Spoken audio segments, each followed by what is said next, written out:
बेटा था अमित और बहू का नाम था अमृता। सुमित्रा जी की बहू की बातें सुनकर ऐसा लगता था कि जैसे वो बहुत इंटेलिजेंट है, क्योंकि उससे कभी भी कोई भी सवाल पूछो फट से जवाब दे देती थी।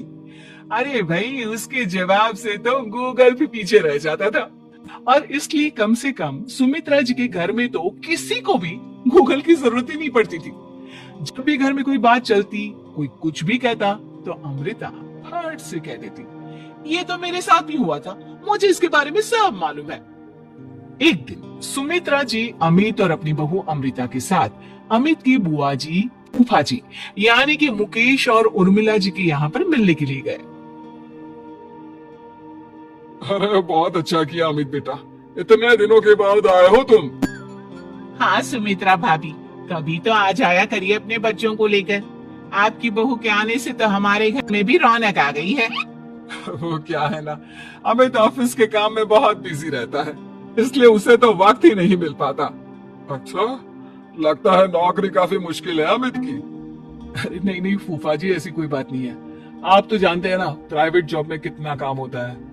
अरे कोई समझे ना समझे, मुझे तो पता है प्राइवेट नौकरी में इतना काम करना पड़ता है कि इंसान की आफत आ जाती है। लेकिन बेटा, तुमने तो कभी जॉब की ही नहीं, तुम्हें कैसे पता? अरे जॉब नहीं की तो क्या हुआ मम्मी जी, सब जानती हूँ मैं। सबसे पहले ऑफिस में जाओ, वहाँ पर अपनी एंट्री डालो, उसके बाद दिन भर सिस्टम पर बैठकर काम करो। चारों तरफ कैमरे लगे होते हैं, आप अपनी नजर इधर की उधर नहीं कर सकते। उसके बाद दिन भर बॉस की चिक चिक सुनो, वो अलग से। यही सब होता है, मुझे ना सब पता है। अरे बहू रानी तो काफी इंटेलिजेंट है, हर बात की खबर है इसको। थोड़ी देर बाद, अब देखिए सुमित्रा भाभी, इतने दिनों के बाद आई हैं आप, खाना खाकर ही जाना, ऐसे तो मैं आपको जाने नहीं दूंगी। वैसे बुआ जी, खाने में क्या बनाया है? वो क्या ना बेटा, आज तुम्हारी बुआ जी की तबीयत थोड़ी ठीक नहीं थी, इसलिए हमने सोचा कि जब तुम लोग यहाँ आ जाओगे तो बाहर से खाना मंगवा लेंगे और साथ में बैठकर खाएंगे।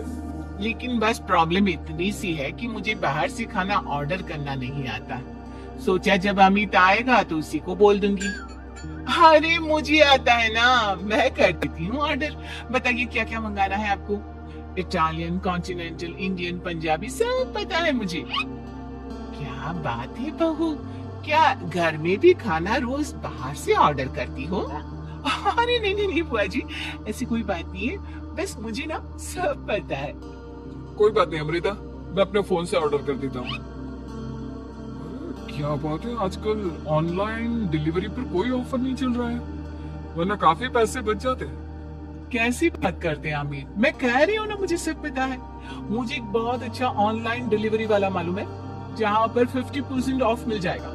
और आज तो वैसे भी फ्राइडे है ना, फ्राइडे को तो उस पर 50-70% ऑफर मिलता ही मिलता है। अरे क्या बात है, इसके बारे में तो मुझे पता ही नहीं था।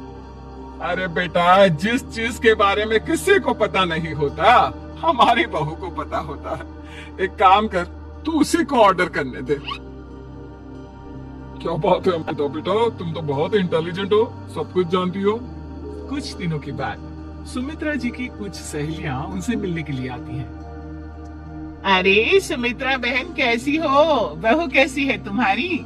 अरे पूछिए मत, बहुत इंटेलिजेंट है मेरी बहू, सब कुछ जानती है। क्या बात है, बहू के आने के बाद तो औरतें दुखी हो जाती है, लेकिन तुम तो बहुत खुश लग रही हो। वो क्या है ना, मेरी बहू है ही इतनी अच्छी। अरे तो बुलाओ ना, हमारे साथ बैठेगी, बातें करेंगी तो हमें भी अच्छा लगेगा। सुमित्रा जी अमृता को बाहर बुलाती हैं और उसके बाद सब लोग बातें करने लगते हैं। क्या बताऊं, कुछ दिनों से घुटनों में इतना दर्द हो रहा है कि चला भी नहीं जाता। अब बुढ़ापे में तो ये सब चलता ही रहता है, क्या कर सकते हैं। आंटी जी, आप योगा करिए, योगा और साथ में ना काले तिल खाया करिए, आपके घुटनों का दर्द भाग जाएगा। लेकिन तुमको ये सब कैसे पता बेटा? अरे मेरे भी घुटनों में दर्द होने लगा था, मैंने योगा किया और काले तिल के साथ गुड़ मिलाकर उनके लड्डू बनाकर खाए, एकदम ठीक हो गए मेरे पैर। अमृता, ये तुम क्या कह रही हो, इतनी कम उम्र में तुम्हारे